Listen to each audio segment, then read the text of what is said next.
Side Arena. Hello, I'm Bobby. I grew up in Wyoming and I roped. I was at the KPRA finals. It was all something pretty spectacular. And hi, I'm Bobby. I've got a heart to rope. I always have. I didn't know it. I found out this last year.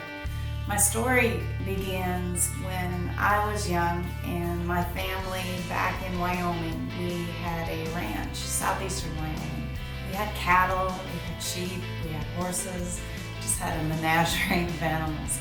We would, when it would snow, 3-4 feet of snow, we would bring them in the house and take care of them. And when I grew up, I always wanted to rope. I remember the first time that I saddled a horse. I remember the first time I was after my dad, can I rope? I remember my horses Charlie, and I remember Blue, and I remember Baby 8. She was a white horse.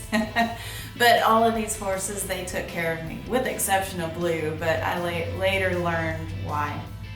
And she was tough on me, but it's like the horses know best.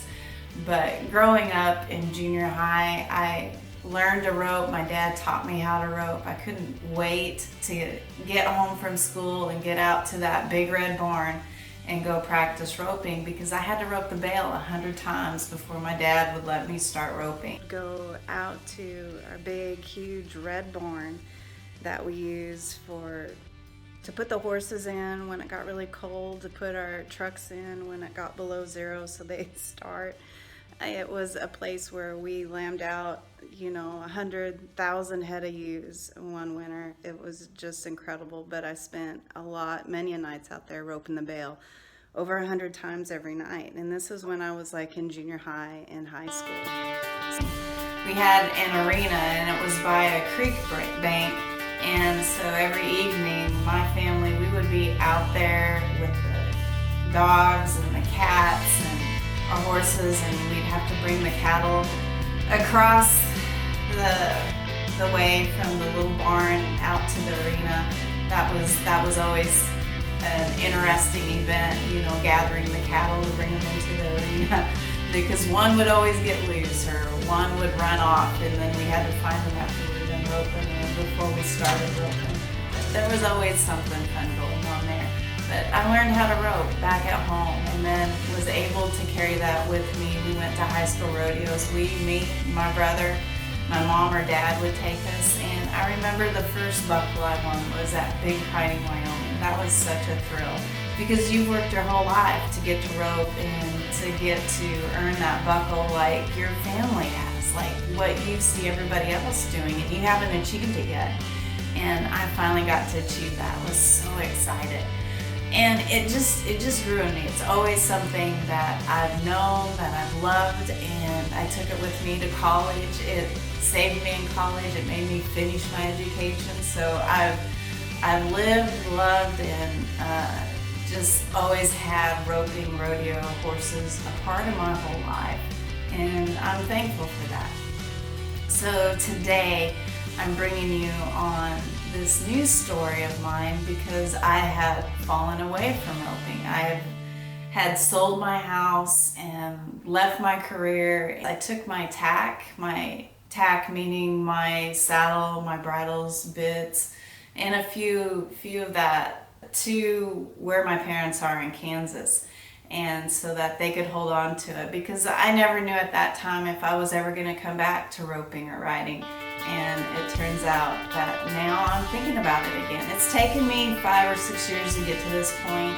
I was on another adventure, another life journey, and traveling, and been to several places outside of the U.S.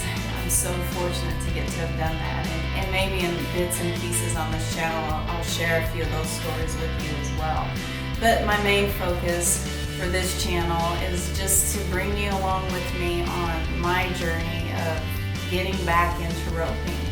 But I've been doing CrossFit the last year. I live in an apartment, and I've been saving up money and having a desire to do something else and to fill that void when you get home from work. And I was like, what do I love? What do I know?